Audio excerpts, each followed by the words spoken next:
Nothing's changed. The state of the realm is as worrying as ever.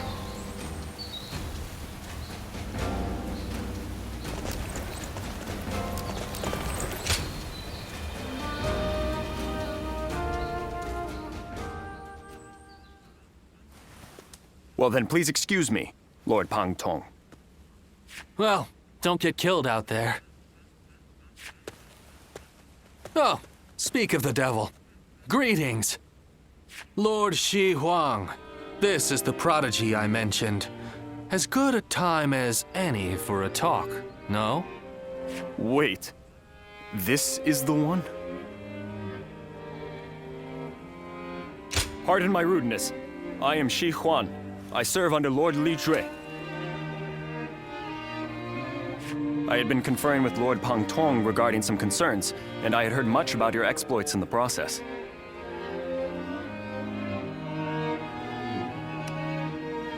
He's worried about Chang'an and the Emperor.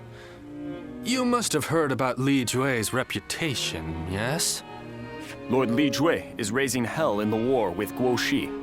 Chang'an lies in tatters, which troubles His Majesty's mind to no end.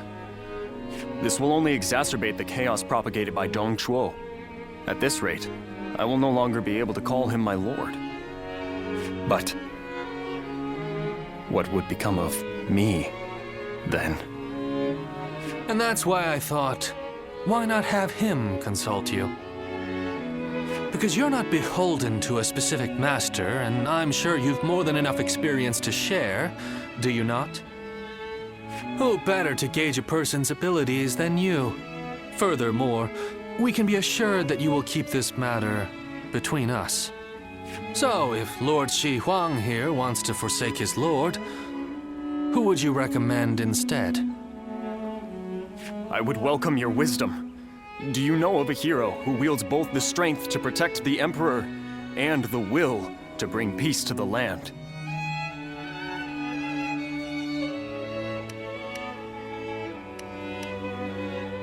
Sun Tzu?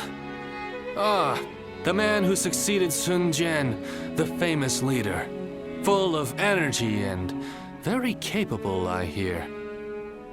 However, the Wu are but a regional power of Jiangdong. Whether they have the power to rule the entire land, I cannot say.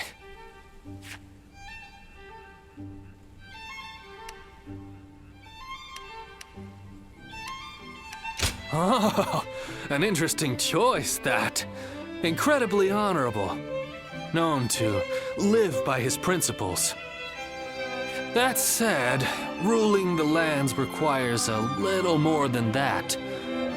Though, he is a fascinating figure to be sure.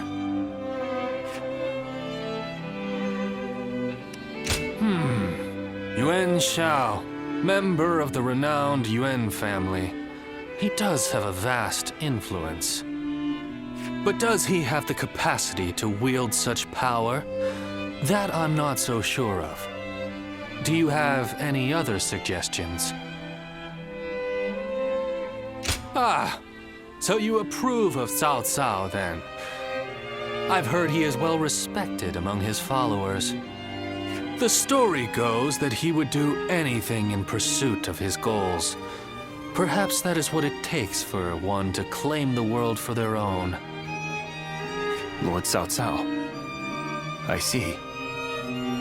He does seem to possess the ideals I envisioned for my future lord and hero. Many thanks to both of you for answering my unceremonious question. Meeting you here must have been fate. I would enjoy discussing other matters with you whenever we may meet again.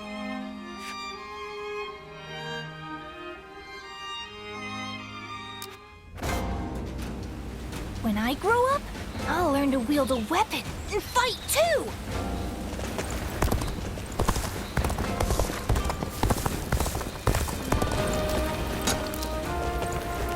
I heard the capital's been practically reduced to ruins. What a shame.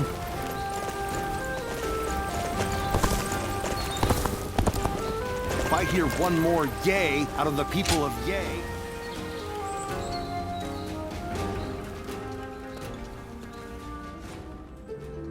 We meet again. You were most impressive in the Battle of Jiachao. I wondered what had become of you after Wang Yun's death, and had not realized you had joined Kongsun Zan. Instead of entrusting yourself to me, you appeared as an enemy. Still, I can't claim to be surprised. I'm just glad to see you in good health. It's just unfortunate that we find ourselves on opposite sides. But you follow your own path. I see that. You are not my vassal, so the choices you make are your own. Whenever I see someone with a bright future, it is my habit to help them, even if I cannot persuade them to join me.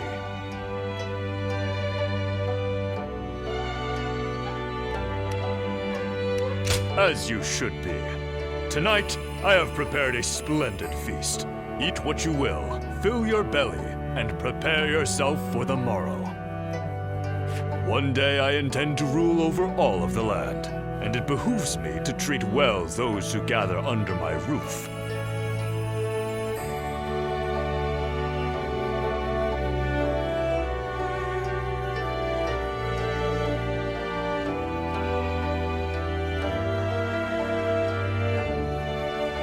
Otherwise, I will never win the hearts of the people. I am fortunate to have been born into one of the greatest clans of our time, and I will not succumb to the temptations of tyranny. In fact, I am so benevolent that I forgive certain fools who refuse invitations to become one of my people. If it weren't for my family's noble name, I might have dragged you into my service kicking and screaming.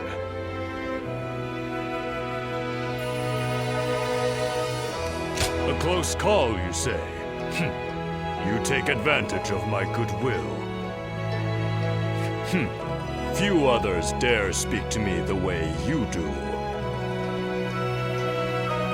If you care to know who I truly am, apart from my noble name, then be sure to always answer my summons.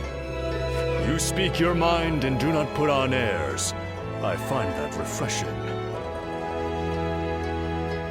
Now, my household staff will be putting the finishing touches on tonight's feast. I am a man of means. There are no obligations, just an invitation to enjoy some fine food. Let's go.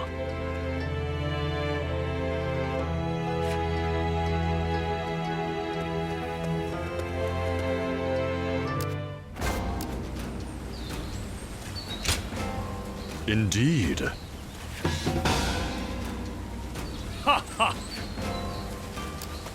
They say Lord Cao Cao and Yuan Shao are old acquaintances. I think we may be able to consider...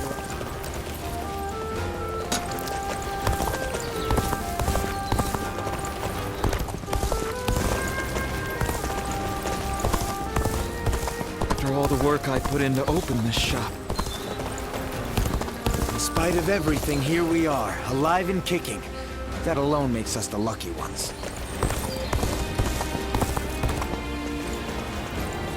In spite of his looks, Lord Zhang...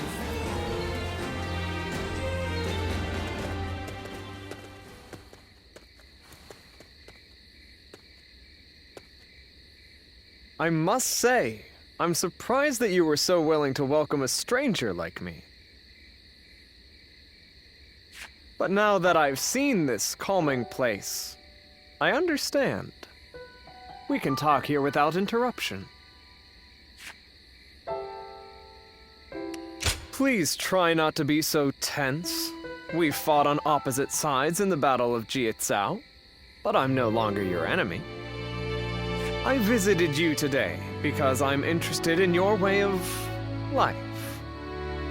Will you trust me even if I give you such a vague reason? I'm glad I could pique your interest.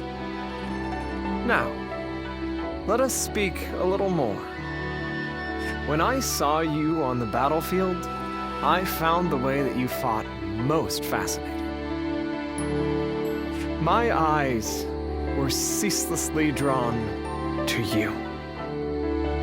At the time, I could not understand why.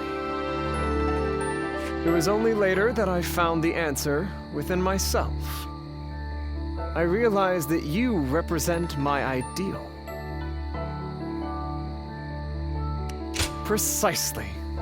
The one true answer to what I desire. I haven't been able to keep you out of my mind since that battle. And what's more, I have heard talk that you kneel before no leader. Forget General Gongsun San. You are not even in the service of Liu Bei. You were merely a guest of theirs. The revelation was such a shock that I was forced to reflect on my own life. You stand on the battlefield of your own volition. No, it is you who underestimates your own value. I believe that all paths in my life will lead me to the field of battle. For it is there that I can express my ability to its fullest potential, snatching victory from the jaws of a brutal struggle. It is when close to death that I feel the certainty of life. I have no hesitation in this way of life. However, I had never considered the choice of not following someone else. Oh, how narrow-minded I have been. I don't think I can go on fighting much longer, now that I know.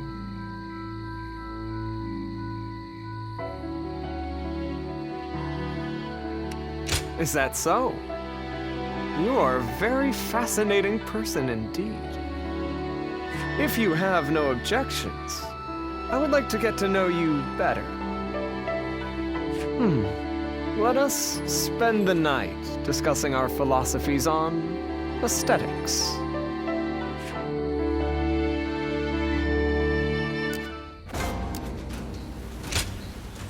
Very good of you.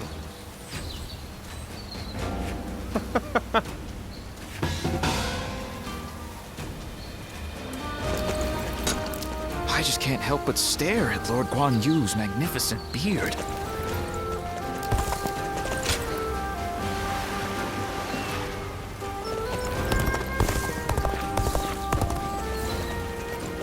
Li Bu. He's every soldier's nightmare. His strength truly is that of a demon. Ah.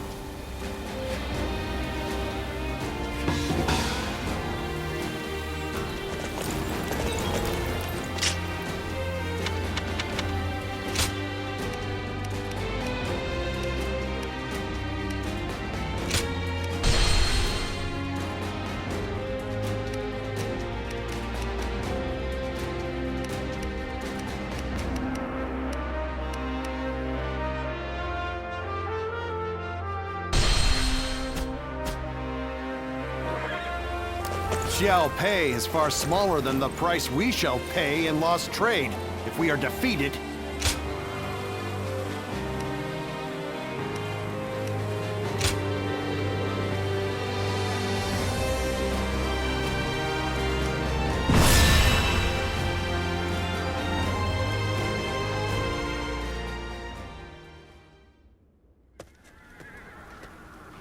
Why, hello. What brings you here?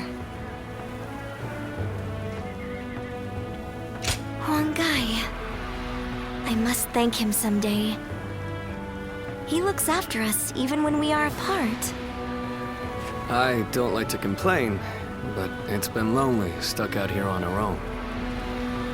We're expecting our brother back fairly soon. I'm sure he'll be pleased to see you. Heavens forgive me, but dealing with Yuan Shu is almost intolerable. Well, well. You're back. That I am. Oh, I wasn't expecting to see you here. It's been a while. Thank you for coming. I suppose it was Huang Gai that convinced you? Either way, it's good that you're here. We could do with your help in the next battle. Brother, do you have new orders from Yuan Shu? Yes. He wants us to attack Shu next. beginning with Liu Bei and Xiao Pei. But we have no reason to make war with Shi. That said, I suppose you couldn't refuse. I'm afraid not. I said we'd do it. But I secured a promise in return.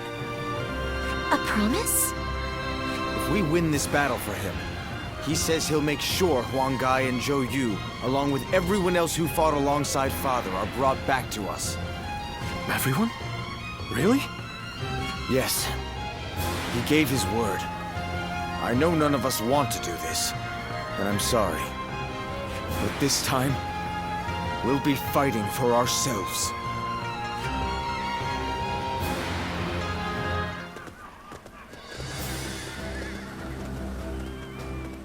All right, everyone.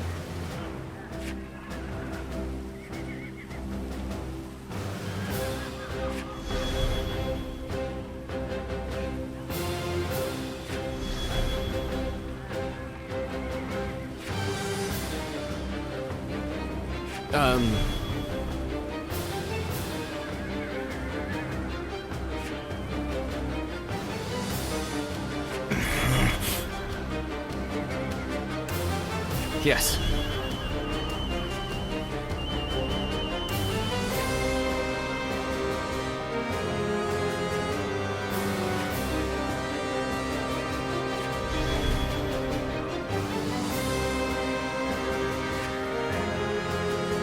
Right.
It is I, Sun Shang, the Bow Maiden.